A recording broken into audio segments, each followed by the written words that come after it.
प्राचीन काल में एक राजा था जिसका नाम विक्रमादित्य था। वह बहुत ही समर्थशाली और बुद्धिमान न्यायप्रिय राजा था। उसकी राजधानी का नाम विजयपुर था और उसका साम्राज्य विस्तृत तथा। आपको बता दें, राजा विक्रमादित्य की पुस्तकालय थी। उन्हें पुस्तकों का पढ़ने का बहुत ही रुचि थी। वह ज्ञान सीखने के प्रति हमेशा आगे रहते थे। राजा ने राजमहल के बाग में घूमते हुए एक गरीब लड़के को देखा और उनकी नजर जब पड़ी हुए खाने के लिए मांग रहा था, राजा ने उसे अपने पास बुलाया और पूछा, बेटा तुम्हारे पास पढ़ाई करने का कोई साधन है या नहीं? तो लड़के ने पूर्व सरल तरीके से बोला, नहीं महाराज, मेरे पास कुछ नहीं है।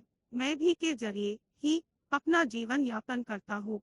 तभी राजा यह सुनकर लड़के की बात दुखी होता है कि मेरे राज्य में ऐसे भी लोग हैं जिनकी स्थिति इस प्रकार से है। उसने तुरंत आदेश दिया, इस बच्चे के लिए पुस्तकालय लाए और उसे पढ़ने के लिए गुरुकुल भेजा जाए। वह बच्चे को राजा भेज देता है और लड़का अब थोड़ा बड़ा होता है। वह बहुत ही विद्वान और बुद्धिमान बन जाता है क्योंकि उसने अच्छी जगह पर पढ़ाई की थी और अच्छे आचरण एवं शुभा सभी चीजें सीखी थी। राजा विक्रमादित्य ने उसे राजमहल में अपने मंत्रिमंडल का सदस्य बनाया। लड़का और अपनी बुद्धिमानी, समझदारी और न्यायप्रियता के कारण वह और प्रसिद्ध होने लगा और राजा के सभी आदेशों को पालन करने लगा। एक दिन जहाज महल में एक महत्वपूर्ण फैसले में बहस हो रही थी। राजा ने सभी मंत्रियों की राय मांगी लेकिन उनकी राय विभिन्न हो रही थी। तब उस लड़के ने अपनी बुद्धिमानी से बातों को समझा और एक वित्तीय और समाधान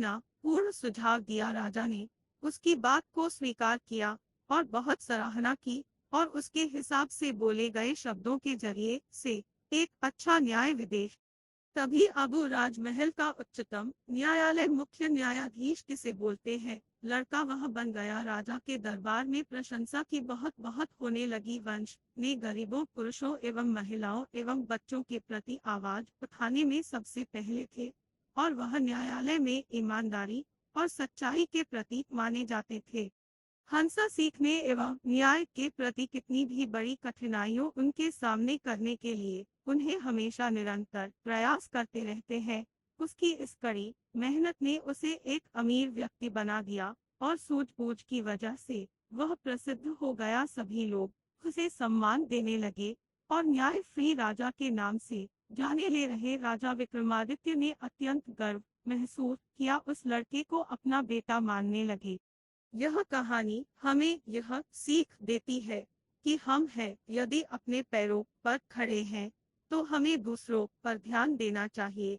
वह करीब कितना गरीब है, वह खाने योग्य है, वह चलने योग्य है या नहीं है, तो आप उसकी कितनी मदद कर सकते हैं। यदि आप सही समय पर करते हैं तो वह एक नई दिशा अपनी जिंदगी एवं इस संसार की बदल सकता है। क्योंकि बहुत सारे ऐसे बच्चे एवं लोग हैं जिन्हें सीखने की बहुत ही इच्छा होती है एवं काम करने के लिए, किंतु उनके पास हुए साधन एवं पैसे की कमी, कई सारी परेशानियां होती है जिनके कारण नहीं कर पाते हैं।